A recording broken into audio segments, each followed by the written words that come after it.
Chapter 6. Let go of the smartphone. We live in the days when almost everyone you meet is tech savvy. With a swipe or a click, we are good to go, and we are ready to connect with anyone on the other side of the phone or the other side of the world. We cannot underestimate the power of technology and the proximity it has given to us through the smartphone. With it, the whole world lies inside your pocket, and you have direct access to music, people, and any form of information you seek. The smartphone has unique abilities such as emojis, emoticons, the beeps, and other functions that excite the brain's reward points. This is what makes people stay on their devices for long hours.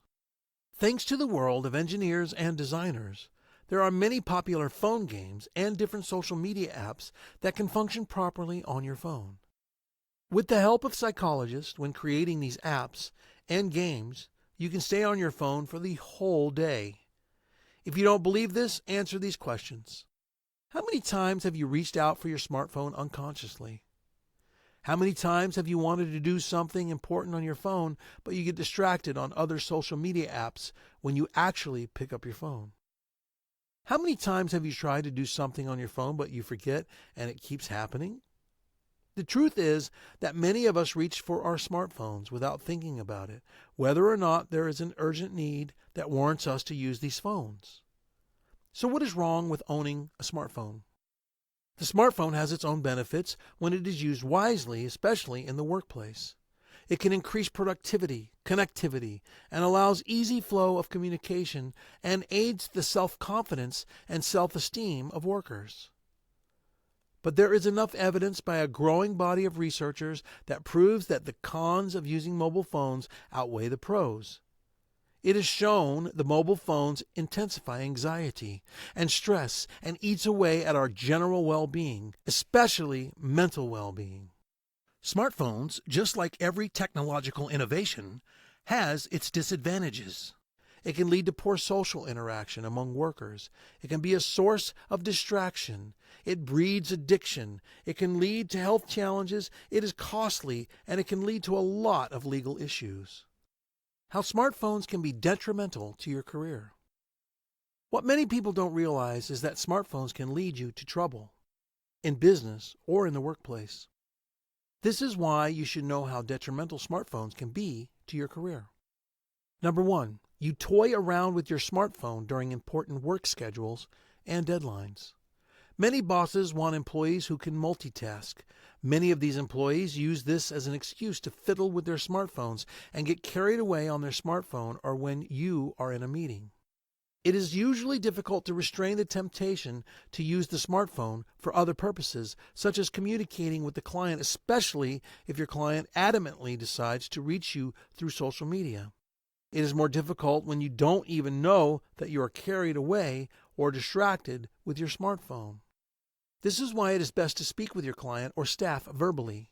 Some people can take offense that you keep breaking communication to reach for your phone. It tells the other person or people that you don't value them or their time. So ditch your smartphone. Number 2, phantom vibrations syndrome. This syndrome has been identified as a millennial issue, but I think it surpasses that generation.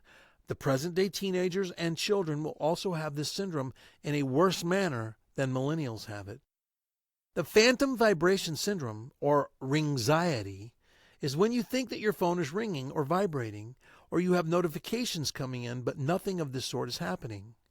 Most of the people who experience this syndrome have a habit always have their phones with them, and they always check their phones, and they can psychologically predict when they will receive a call, a message, a notification, and an alert. This makes it easier for them to misinterpret any similar feeling they have. You need to step out of the phone anxiety and stress to deal with this challenge. Ditch the smartphone. Number 3, getting work done on your phone. When you do quite a number of your daily professional work via emails or messages on your smartphone, it often makes you look professional to your colleagues. Even if others who are tech savvy understand what you do and have no challenge with it, There may be others who would not like your seemingly over-dependence on a smartphone. There are also other challenges that come up when you use your smartphone too much. You can unconsciously begin to use the message abbreviation while trying to communicate with other colleagues, clients, bosses, or professionals. This can affect your professional image. It is best to stick with your laptop. Number 4, it can drain your energy and productivity. This usually happens to those who are used to playing games on their phone. It can be fun and addictive to play a game during break, but you have to refrain from picking up your phone to play the game subconsciously. If this happens, you may not remember to do your work well. You may not remember to do your work on time, and you may not even be conscious of the time. Number 5, you may not have any mental energy left to tackle your work. If you are an employee, it is best you keep your phone away during work hours for those who don't want to ditch their smartphones. If you are the boss, you can ditch your smartphone, become focused, and tell your staff to keep their smartphones away from work. Number 6, you may send the wrong messages to your boss. I remember a friend telling me that his staff had a group on one of the social media platforms. It was a group for junior staff so they could easily chat away their grievances on the group. One day, someone went to the office group and mistakenly posted all he was supposed to say on the office group right there, and it caused a lot of issues. Also, messages tend to be misinterpreted when you send them through messages or chats. It is possible that people read their feelings into the message they receive. This may lead to embarrassments or quarrels and hinder communication. Receiving messages at the oddest times. This happens with a smartphone. Your phone rings to notify you have a message, irrespective of whether it is work hours or not. This means that it can eat into your time, and you will be expected to attend to whatever message you receive immediately, even if you aren't in a work mood. Many people have replied to these messages immediately, which was out of anger or in a non-professional manner, which earned them a query at the end of the day. It is possible to not be in a work zone, or you aren't in a good mood. It is also possible that a quick reply will dent your image, which is why you should be careful with your smartphone when replying to messages, if it is important to you. Take the time to relax before you reply to messages. Number 7, your smartphone can affect your work. If you spend hours at night on your smartphone chatting, texting, and surfing through social media, it may hinder your sleep. This is because your phone's screen brightness has a way of telling your brain to stay awake. This will affect your output at work the following day, and it is often said that you can't cheat nature. A good sleep is essential to the body because it allows for efficient working of the brain. When you don't sleep well, it will affect your concentration level and your efficiency at work in the long run. Number 8, it can lead to distractions. Sometimes smartphones lead to distractions when you are at home as well as when you are at work. There are times when you disconnect from everyone at work because you are busy with your smartphone. There are people who laugh out loud while they are in the middle of work because of the conversation they are having on their smartphone. When you are on your phone, you can remain oblivious to all that is going on around you. This can lead to a major distraction and hinder the flow of your work. It will hinder your inability to interact and relate with others at work. Some people can only communicate freely when they are on their texting or chatting through their smartphones. They lack the ability or courage to do this physically, and phones don't encourage good social skills. Number 9, using of headphones in the office. Sometimes headphones can be used to keep out distractions so you can stay focused, but headphones also keep people away. This is because your colleagues may assume that you are listening to music or you are on a conversation with someone else. If you are listening to any form of audio and someone is trying to reach out to you, it is possible that you may not be aware of it, and it could annoy your colleagues. It will prevent quality interaction, so it is best you take it off of your ears and leave them at your workstation to allow smooth flow of work and relationship with others. Number 10, smartphones can project a wrong image about you. Your ringtone says a lot about the kind of person you are. Even though your ringtone and your notification tones are all your business and no one else's, it still projects who you are to others.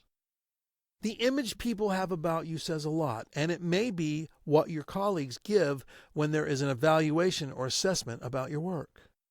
It is best to use vibration when you are at work, or to totally ditch the phone, because any important message may be given to you in person, or your colleagues can dial your number to reach you if it is important. How was I able to ditch my smartphone? What I realized from my using of the smartphone was that it showed how much I didn't place value on my time and myself. I used to, and still do, have tons of work to do, but my phone was always buzzing and blinking. Even when I was trying to avoid the distraction, I didn't go out with my phone. I would still be thinking about the phone.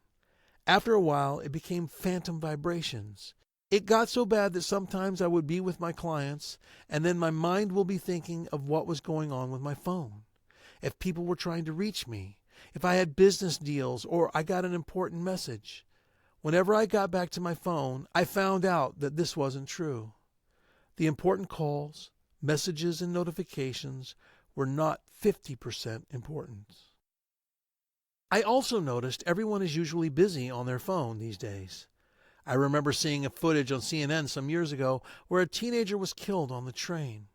The killer waved the phone in the air, but everyone was too busy on their smartphones. Some people didn't hear the first gunshot because of their earphones. That's just crazy. If you can value your time to be about $100 per hour, you wouldn't spend an hour chatting or texting or even talking to someone who isn't important to your career or doesn't care about you. How do I cope in business without a smartphone? The answer is pretty simple. How did people who lived prior to the smartphone or technology era cope? They made calls. They sent messages. They sent fax and messages through the available means. You can do this. It may seem weird, but you can actually do this. Make your calls. Check your emails on your laptop. The beauty about this is that you have more time for yourself to do important things, and that way you value your time.